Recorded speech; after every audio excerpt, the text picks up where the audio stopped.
अच्छा, तो हम बात कर रहे थे वाटसन एंड क्रिक ने जो डीएनए डबल हेलिक्स का मॉडल दिया था उसके बारे में।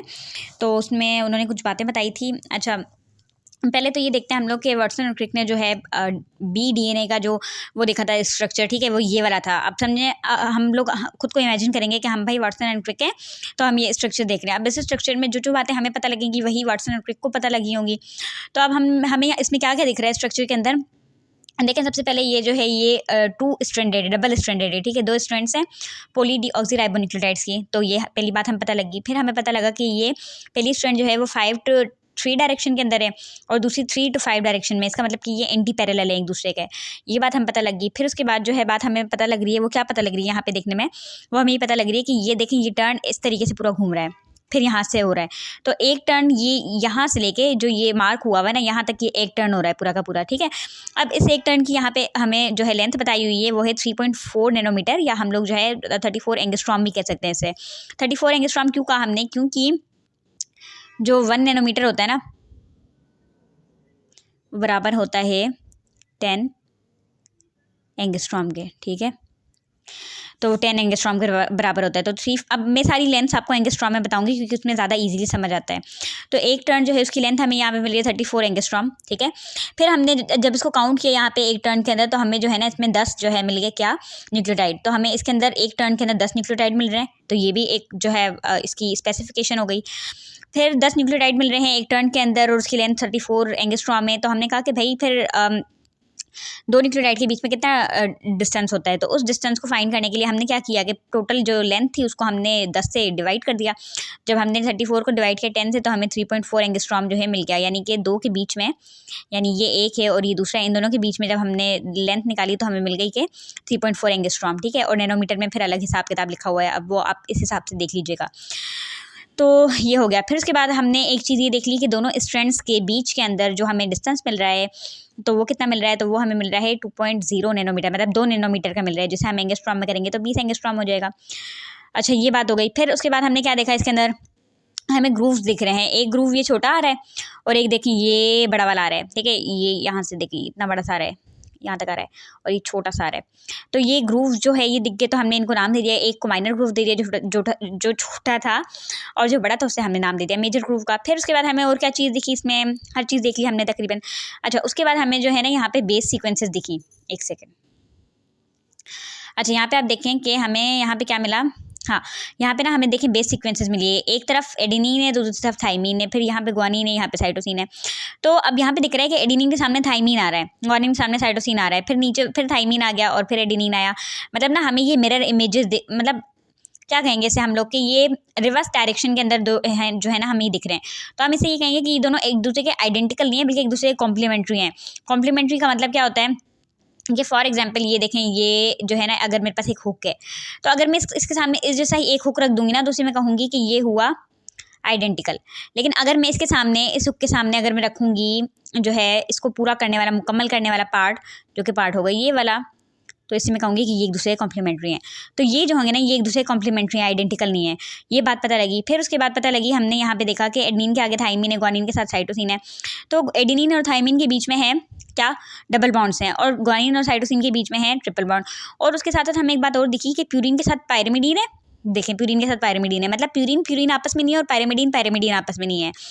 तो उसके ना एक रीज़न बताया हुआ है बुक में, बहुत ज़बरदस्त रीज़न बताया हुआ है। और लेकिन यहाँ पे आपको क्या कुछ बात याद आ रही है कि अगर हम लोग वाटसन एंड क्रिक हैं, तो हमें पता होगा चारकफ ने जो है 1940 के अंदर ऐसी कोई बात की थी। तो जब हम ये चीज़ देखेंगे तो हम कहेंगे हाँ वाकई चारकफ ठीक कह रहा था।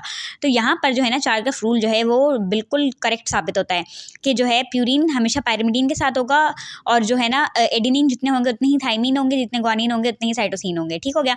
और बाकी डबल बॉन्ड भी दिख गया। और यहाँ पे जो बॉन्ड की हमने टाइप देखी, मतलब हम लोग क्योंकि एनालाइज कर रहे हैं, एग्जामाइन कर रहे हैं, तो हमने ये देखा कि एडेनिन और थाइमीन और ग्वानिन साइटोसिन के बीच में हाइड्रोजन बॉन्ड्स होते हैं। बस एडेनिन थाइमीन के बीच में डबल बॉन्ड है हाइड्रोजन, और ग्वानिन साइटोसिन के बीच में है ट्रिपल बॉन्ड। अब ये बातें मैं सारी की सारी आपको बता चुकी हूँ। अच्छा, एक चीज़ और भी है, वो ये कि आप इस वाले स्ट्रक्चर के अंदर देखें यहाँ पर ना ये जो है ये बेस है, और ये वाला पोर्शन जो है ना ये फॉस्फेट एंड है।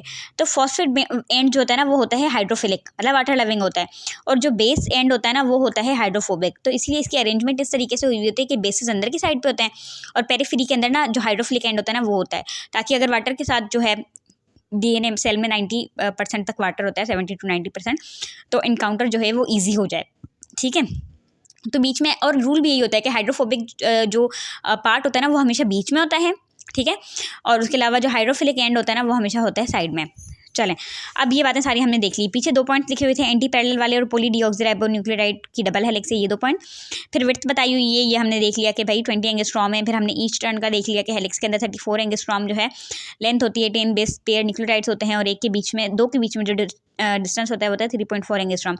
फिर हमने ये देख लिया कि DNA स्ट्रैंड के अंदर हाइड्रोफिलिक डीऑक्सीफॉस्फेट बैकबोन जो है वो पेरिफेरी के अंदर होती है, और हाइड्रोफोबिक बेसिस जो होते हैं वो कहाँ होते हैं, वो इनसाइड कोर मतलब बीच के अंदर होते हैं।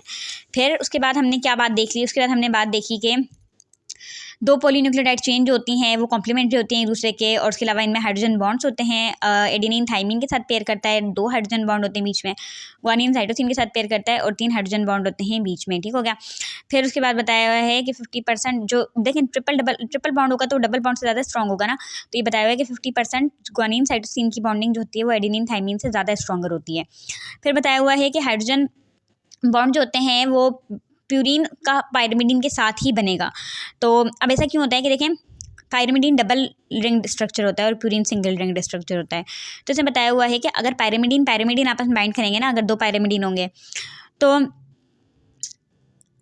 अच्छा सॉरी, प्यूरिन मैंने उल्टा कह दिया, प्यूरिन डबल रिंग्ड स्ट्रक्चर्स होते हैं। तो अगर 2 प्यूरिन आपस में बाइंड करेंगे ना, तो प्यूरिन क्या होगा कि, क्योंकि बहुत बड़े होंगे ना प्यूरिन, डबल रिंग्ड स्ट्रक्चर है, ठीक है, ये डबल रिंग्ड स्ट्रक्चर इस तरीके से आ गया, अच्छा कैसे भी कर लें अब आप, और यहाँ से भी, तो ये बहुत नज़दीक आ जाएंगे, इसलिए ठीक से स्पेस ही नहीं होगी इतनी। और अगर प्यूरिन बाइंड करेंगे तो ये छोटा सा प्यूरिन है, ये छोटा सा प्यूरिन है, तो ये बहुत दूर हो जाएंगे, और पायरिमिडीन बहुत बड़े बड़े आपस में बहुत नज़दीक आ जाएंगे, इस तरीके से आप समझ लें।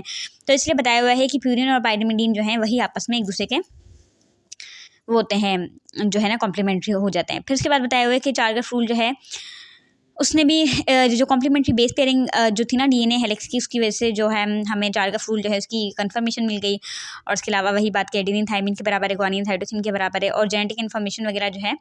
अच्छा, अभी एक पॉइंट लिखी हुई है कि जेनेटिक इन्फॉर्मेशन जो होती है ना, मतलब देखें दो स्ट्रैंड्स हैं ना, 2 स्ट्रैंड्स, ठीक है, तो 2 स्ट्रैंड्स के अंदर दोनों में जेनेटिक इन्फॉर्मेशन होगी। तो अब हमने क्या कहा कि एक स्ट्रैंड की अगर हम लोग लें, उसकी बात करें, तो दूसरे स्ट्रैंड उसकी कॉम्प्लीमेंट्री है। तो अब कह रहे हैं कि जेनेटिक इन्फॉर्मेशन जो एक स्ट्रैंड की जिसकी हम बात करेंगे ना, उसकी जेनेटिक उस स्ट्रैंड को हम लोग कहेंगे टेम्पलेट स्ट्रैंड, उसमें जो जेनेटिक इन्फॉर्मेशन होगी, और जो बाकी, या उसे हम सेंस स्ट्रैंड कहेंगे, ठीक है। अगर मैं, ये है, यहाँ पे देखें आप, ये है ए स्ट्रैंड और ये है बी स्ट्रैंड। तो अगर मैं ए स्ट्रैंड को लूँगी ना, तो ए स्ट्रैंड की बात करूँगी तो मैं कहूँगी ए स्ट्रैंड को कि वो जो टेम्पलेट स्ट्रैंड है या फिर सेंस स्ट्रैंड है, क्योंकि उससे बनेगा, अगर मैं ए की बात कर रही हूँ तो ए से बनेगा mRNA। अगर बी की बात करूँगी तो बी जो है वो बन जाएगी सेंस स्ट्रैंड या टेम्पलेट स्ट्रैंड। और उसकी अपोजिट वाली जो स्ट्रैंड होगी ना, हमेशा, मतलब जिस स्ट्रैंड को हम लोग टेम्पलेट स्ट्रैंड कहेंगे ना या सेंस स्ट्रैंड कहेंगे, उसकी अपोजिट वाली हमेशा होगी, उसकी क्या बन जाएगी, वो होगी एंटी सेंस स्ट्रैंड, ठीक है। मतलब ये अब वही कॉन्सेप्ट है कि जैसे हमारे पास जीन्स होते हैं ना, जीन्स, तो ये अगर मैं ए की बात करूँगी तो ए जीन होगा और दूसरा उसका अलील होगा, और वहीं पे मैं अगर बी की बात करूँगी तो बी जीन होगा और वो ए उसका अलील हो जाएगा। तो सिंपल वही बात है कि सेंस स्ट्रैंड और एंटी सेंस स्ट्रैंड। फिर क्या बताया हुआ है कि ग्रूव्स वगैरह का बताया हुआ है, मेजर ग्रूव्स, माइनर ग्रूव्स होते हैं, और उसके अलावा क्या है कि narrow grooves along the phosphodiester backbone protein interact with DNA these grooves without disturbing the base pair double helix. मतलब यहाँ पे प्रोटीन की जो इंटरेक्शन होती है ना, मतलब ये है ना कि हमें पता है कि न्यूक्लियोप्रोटीन्स वगैरह हो जाती हैं, तो कॉन्जुगेटेड जो मॉलिक्यूल्स बनते हैं ना, तो उसके अंदर जब प्रोटीन्स DNA के साथ करेगी, क्या इंटरेक्शन करेगी, तो वो जो है ना ग्रूव्स के पास से करेगी, ठीक है। फिर उसके बाद DNA डबल हेलिक्स की कन्फर्मेशन जो है